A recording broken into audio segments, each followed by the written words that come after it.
दोस्तों इस वीडियो में हम बात करेंगे कि इन्वर्टिंग एम्पलीफायर क्या होता है और इसका काम क्या है और इसका डेरिवेशन कैसे करते हैं। तो चलिए शुरू करते हैं। तो सबसे पहले यहाँ पर आप देख सकते हैं कि इन्वर्टिंग एम्पलीफायर का डेफिनेशन लिखा हुआ है। तो चलिए इस डेफिनेशन को समझ लेते हैं। तो यहाँ पर लिखा हुआ है an inverting amplifier is a circuit that produce an amplified output which has 180 degree out of phase of input signal। It means जो इन्वर्टिंग एम्पलीफायर होता है वो कैसा आउटपुट प्रोड्यूस करता है, वो एम्पलीफाइड आउटपुट प्रोड्यूस करता है जो कि 180 डिग्री आउट ऑफ फेज होता है इनपुट सिग्नल से। ठीक है,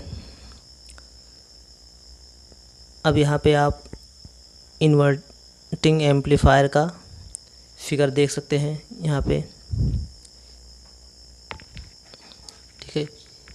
ये होता है इन्वर्टिंग टर्मिनल और ये होता है नॉन इन्वर्टिंग टर्मिनल। यहाँ पे जो माइनस लगा हुआ है आप ये देख सकते हैं, ये वाला टर्म। तो ये होता है इन्वर्टिंग टर्मिनल और ये होता है नॉन इन्वर्टिंग टर्मिनल। जब इन्वर्टिंग टर्मिनल पे वोल्टेज अप्लाई किया जाता है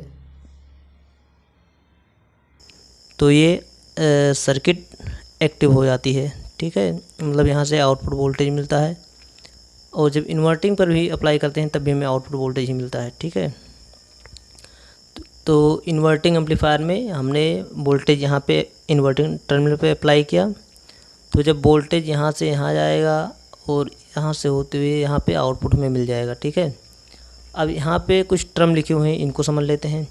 ये VI क्या है, ये अप्लाइड वोल्टेज है। ठीक है, और ये R1 ये एक रेजिस्टेंस लगा हुआ है इसके सीरीज में, और यहाँ पे एक फीडबैक रेजिस्टेंस लगा हुआ है, इसको फीडबैक रेजिस्टेंस बोलते हैं।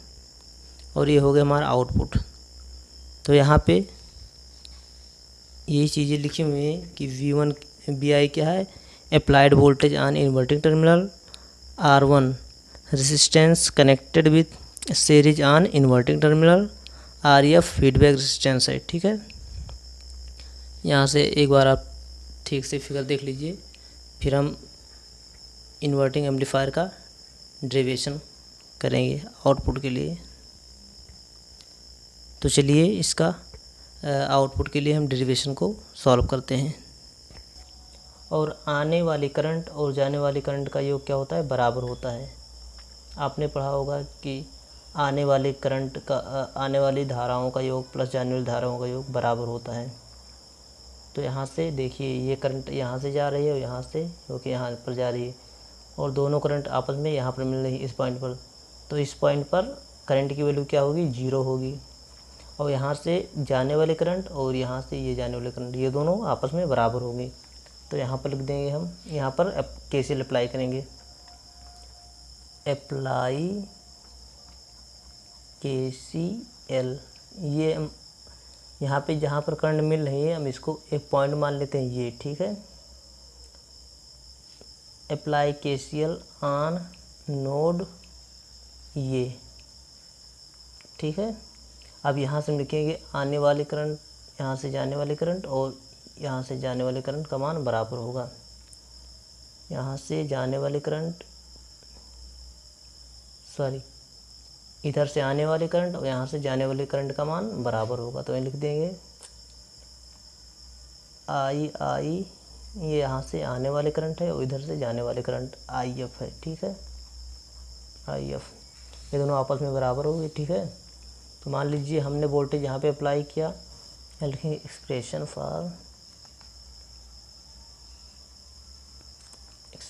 For output voltage.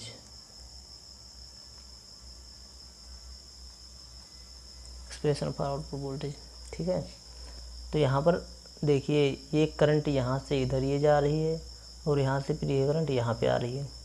तो यहाँ पे दो करंट एक पॉइंट पर मिल रही हैं। ठीक है, तो यहाँ पे किरचॉफ का नियम लगेगा कि आने वाले करंट का मान और जाने वाले करंट का मान बराबर होता है। इट मीन्स आने वाली धाराओं का योग और जाने वाली धाराओं का योग बराबर होता है।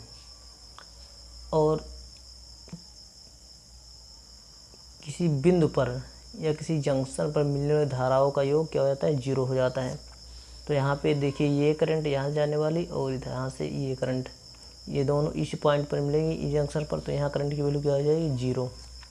तो हम क्या करेंगे यहाँ पर केसीएल अप्लाई करेंगे, तो लिखेंगे अप्लाई केसीएल ऑन नोड ये, ठीक है। अब देखिए यहाँ से ये आने वाले करंट और यहाँ से जाने वाले करंट का मान बराबर होता है, तो लिख देंगे यहाँ पे I equal to I F, ठीक है। तो यहाँ से वोल्टेज की अप्लाई किया गया है बी आई, और यहाँ किस पॉइंट पर ये मिल रही है बी ए, तो लिख देंगे V I minus V A by एक रेजिस्टेंस लगा हुआ है, कौन सा रेजिस्टेंस है R1, तो लिख देंगे R1 इक्वल टू, अब आई एफ कौन सी करंट है देखिए ये यहाँ पर मिल रही है, तो इस पॉइंट से होके यहाँ तक जा रही है, तो लिख देंगे V A minus V naught by यहाँ पर कौन सा रेजिस्टेंस लगा हुआ है आर ई एफ, तो लिख देंगे यहाँ पर आर ई एफ, ठीक है। अब देखिए इस पॉइंट पर क्या है वैल्यू, करंट की वैल्यू क्या है 0 है, तो जहाँ यहाँ पर बी है वहाँ पर क्या रख देंगे 0 रख देंगे।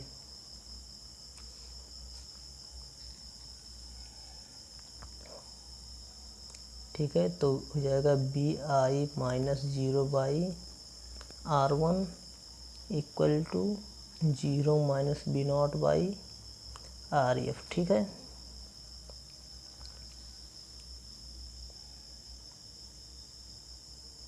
तो हो जाएगा V I by R1 equal to minus V naught by R F, ठीक है।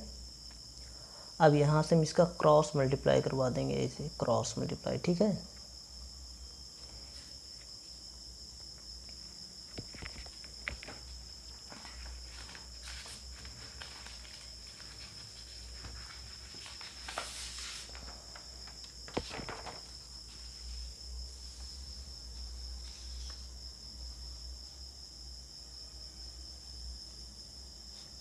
यहाँ से क्रॉस मल्टीप्लाई करवा देंगे तो देखिए क्या हो जाएगा, ये यहाँ से मल्टीप्लाई करेगा और यहाँ से मल्टीप्लाई करेगा, तो हो जाएगा minus V naught R1 equal to V I into R F.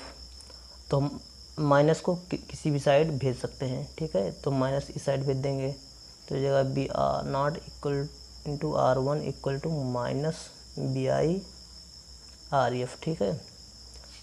अब यहाँ पर हमें आउटपुट वोल्टेज के लिए डेरिवेशन कर रहे हैं ना, तो आउट वोल्टेज के लिए क्या है सिंबल क्या है बी नॉट, तो बी नॉट को इधर ऐसे रहने देगा और आर वन को इसके मल्टीप्लिकेशन में है तो इस साइड जाएगा तो क्या हो जाएगा डिवीजन में हो चला जाएगा, तो इक्वल टू हो जाएगा minus V I into R F by R1, ठीक है।